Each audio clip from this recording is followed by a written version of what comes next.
Сәлеметсіңдер ме, құрметті оқушылар? Бүгінгі онлайн сабағымызға қош келдіңіздер. Бүгінгі сабағымыздың тақырыбы айдағы жасырын бақ.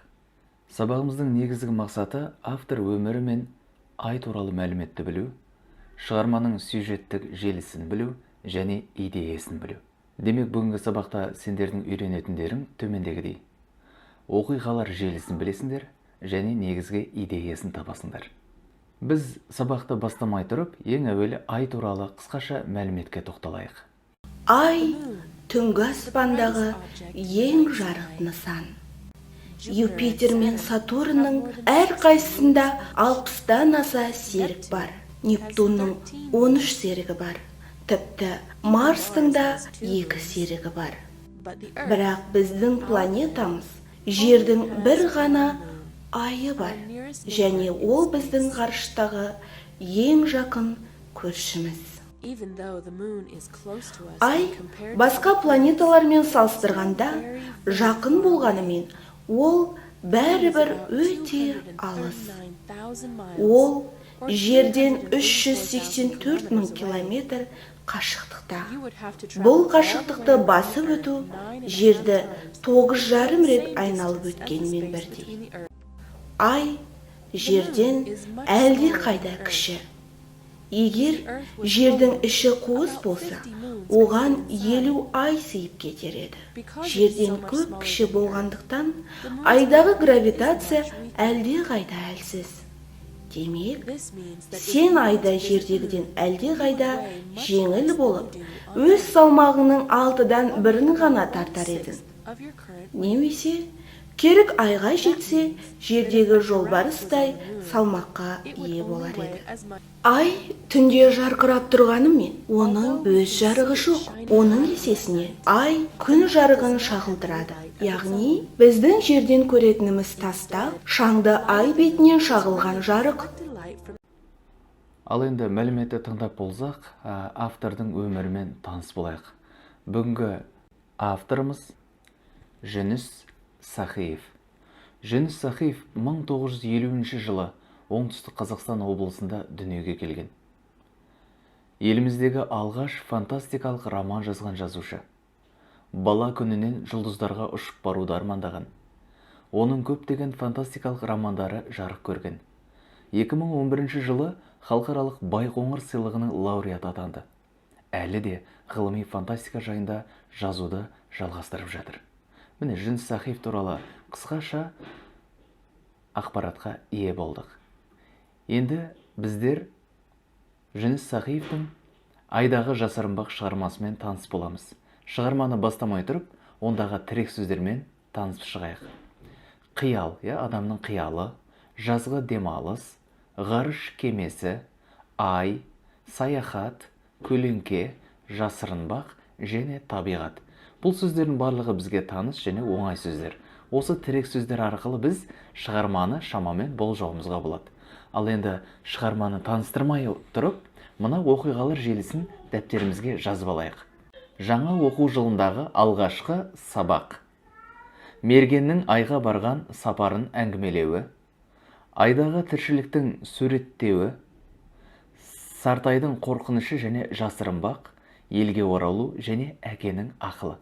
Біз осы фабуланы дәптерімізге жазып аламыз, және осы фабула арқылы біз шамамен шығарманы болжап көреміз.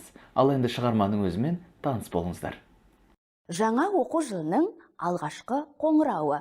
Айнадай таза, кең жарық класс бөлмесі біздің көңілімізді сергітіп тастады. Көптен бері бір-бірімізді көрмеген біздер сағынып қалыппыз. Бір кезде есік ашылып, Гүлайым апай кірді. Сәлеметсіздер ме, құрметті оқушылар? Сәлеметсіз бе, Гүлайым апай? Деп апайымызбен амандастық, деп әңгіме басталады. Мұғалім оқушылардан жазғы каникулды қалай өткізгендігі туралы сұрайды.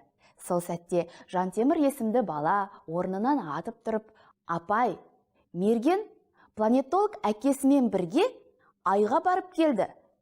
Онымен қосылып, Сартайда барып келіпті. Сол айда не көргендерін өздері айтып берсін, деп қойып қалады. Мұғалім балалардан айда не көргендігін сұрайды.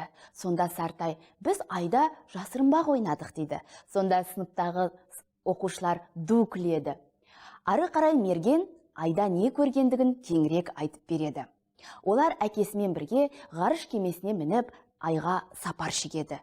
Ондағы қараңғылық пен қою көлеңкені суреттейді. Ойық шұңқырлармен жасырынбақ ойнағандығын айтады. Жалпы айдағы көріністерді көз алдына елестетіп, бала айтып береді. Олар қою көлеңкеде жасырынбақ ойнаған сәтте бір-бірін көрмей қалатындығы туралы, оның мәнісін әкесі қалай түсіндіргендігін айтады. Қою қара көлеңкеде бір-бірінің көрмей қалу себебі ондағы атмосфераның жоқтығы. Сонымен қатар әкесі айда бұрын қайнап жатқан тіршілік болған және сол кездегі саналы тіршілік иелері атмосфераны ластап, күн радиациясының ультракүлгін сәулесі тіршілікті жойып жібергендігін айтады. Міне сондықтан қоршаған ортаны қорғау сендердің қолдарында деп әкесінің сөзімен әңгіме аяқталады. Ендеше шығармамен таныс болсақ, мәтінді оқып шығып, сұрақтарға жауап бер. Шығарманы тыңдағаннан кейін де кітаптағы мәтінді өзімізде бір рет оқып шығайық, одан кейін сұрақтарға жауап беруге кірісейік. Мерген мен Сартай айға не үшін барды? Сыныптастары олардың жауабына не үшін күлді? Мерген неліктен шұңқырға түсті? Сартай Мергенді не себепті таппай қалды?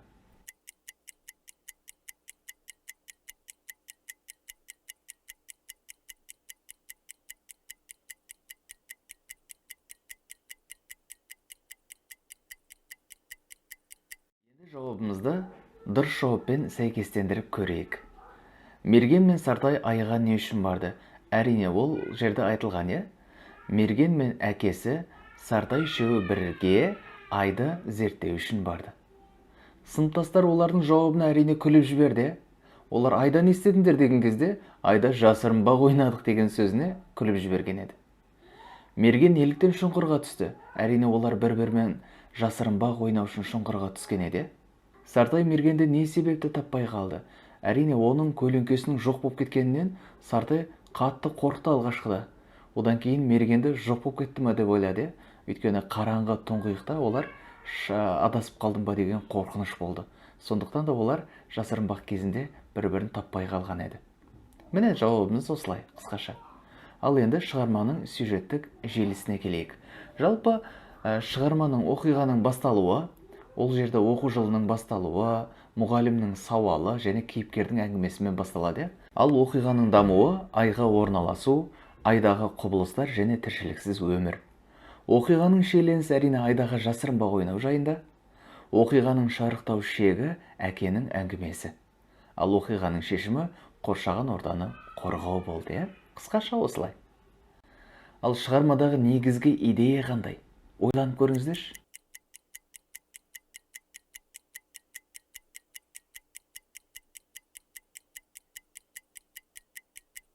Ойымызды жазған болсақ, ойымызды тапқан болсақ, онда анықтайық. Әрине, табиғаттың болашақ тазалығы сендердің қолдарында деу арқылы әкесінің сөзімен не айтқысы келіп тұр? Жазушы бізге табиғатты таза ұстауымызды айтқысы келіп тұр, е? Міне, жалпы балалар, осымен біз сабақтан не түйдік?